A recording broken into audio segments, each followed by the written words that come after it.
Hello guys, how's it going? My name is Dalaran, and in today's video we'll be going over some of the updates that you guys must know for patch 8.3. Blizzard has done a little bit of adjustments with corruptions, how Limit almost were able to defeat N'Zoth until Blizzard disabled it, a couple updates to some of the trinkets and their effects, as well as a massive buff for tanks and healers when it comes to solo and horrific visions. So without further ado, let's get into the video. First, let's start out with some more corruption nerfs that Blizzard decided to implement. These were either done a while back but I never commented on them, or they were done somewhat recently.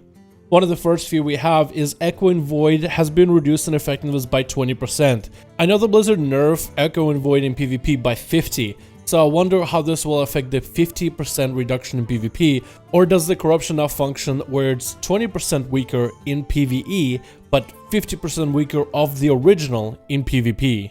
But of course, Blizzard found Echo and Void way too good for a lot of classes. Even my rogue has the weakest version of Echo and Void, and it does quite a bit, whether it's a single target fight or AoE. I feel like Echo and Void has been the corruption that was kind of like a hit-all corruption. Just about any class, any spec likes it, particularly tanks, and it's just so valuable that Blizzard does need to reduce it slightly. I don't think this is overall a nerf to the point where the corruption does negative damage and it's valueless, it's just it was way too consistent.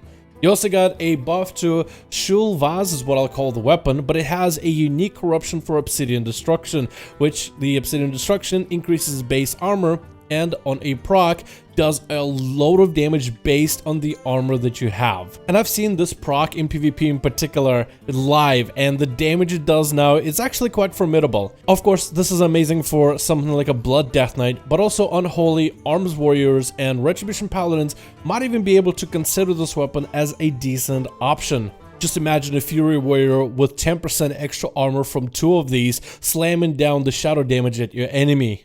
The biggest two effects that were added for this weapon is it now deals more damage the more enemies it slams, and if it has to hit a single target, it'll do 700% of the armor worth of damage instead of 175. We'll see more Shul Vaz in PvP as well as in PvE situations. I would certainly love to get it on my warrior to test it.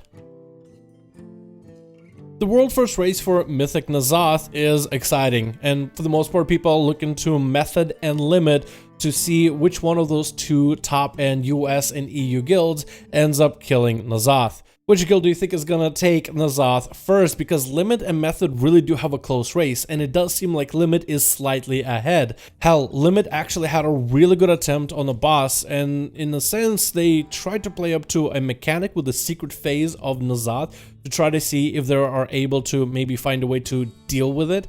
And they were trying something weird with the strat, where basically you're supposed to be transported to a whole nother room when dealing with N'Zoth. They weren't really doing it nearly as much, and it's supposed to do huge AoE damage if you don't deal with the mechanics of those rooms, and it wasn't doing that much damage. So anyway, Blizzard disabled N'Zoth and they forced Enrage the adds in there, because they have to fix a portion of this fight. This is hilarious on a couple fronts because Blizzard was trying to test every single fight, every bit of mechanic on LFR, normal, heroic, and even mythic, even testing certain phases of each boss on PTR for the longest. But the one thing they weren't gonna test is this secret phase of N'Zoth, because the idea is you're supposed to get surprised by it. It's supposed to be something cool that you've never seen. That's supposed to be the extra cool new mechanic for mythic top-end guilds to deal with. And since they didn't test it because they didn't want to let anybody know what's it like, of course it doesn't work, which is hilarious. But this is where we are with the race. Limit and Method are still gunning for world first, and hopefully after Blizzard fixes whatever is going on with N'Zoth with this reset, we are going to see one of these guilds take down N'Zoth. It could be another week. It could be done this reset week, which I think it's going to happen this reset week. But either way, I love that there's still a massive scene when it comes to world first and raiding within World of Warcraft. Really hoping that Shadowlands really continues this trend. If you're a hunter, then your zoology training has been expanded, as now you're able to tame more pets like Angerhoof Bull, Anzu, Blaze, Doe, Great Horn Stag, Irewing, Motorback Ape, and Pork Chop. And some of them will even retain their names once you tame them. We also have a couple changes to a few trinkets from the new raid of Neolotha. The Humming Black Dragon Scale proc for making your character levitate is no longer a passive levitate buff, which is a good thing because so many people complain about that trinket. That trinket now instead has an on-use effect to give you a short-term levitate if you, let's say, want to jump off of a steep edge and you kind of want to levitate forward. Maybe you just want to have this trinket for the slow fall effect in the future. Now it's an active ability instead of just passively giving you straight-up levitate, which a lot of players found kind of confusing and they didn't want the effect. Some people went as far as to use other items to disable the levitate, but it will also disable abilities like life grip and tricks of trade, so you couldn't really utilize certain raid must-have mechanics. It's an awesome trinket and a great idea, but it's a good thing that Blizzard decided to nip it in the bud early.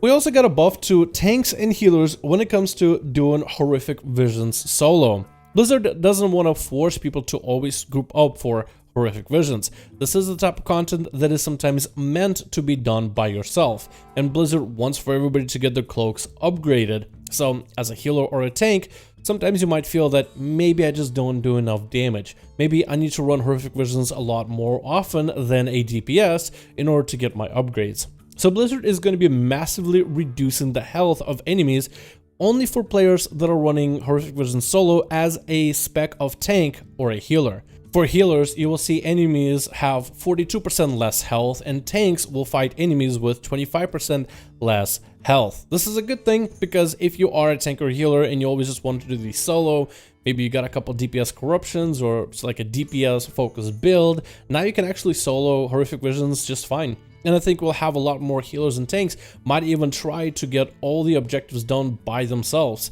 With the addition of corruption gear, with the addition of some of the DPS focused trinkets, I feel like certain healers might be able to craft some kind of a build, maybe some cheeky Azeroth gear, and see if they can actually solo these visions by themselves. I think that would be actually really cool to see.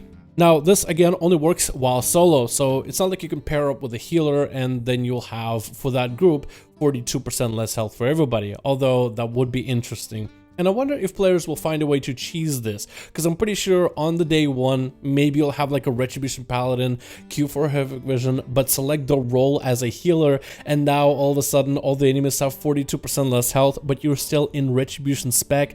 I think something like that would be interesting. But speaking about horrific visions, I'm pretty sure you are able to do horrific visions and change your spec unless it's only related to DPS specs. Because I'm a rogue, I can change between Assassination and Outlaw if I want to, depending on the fight.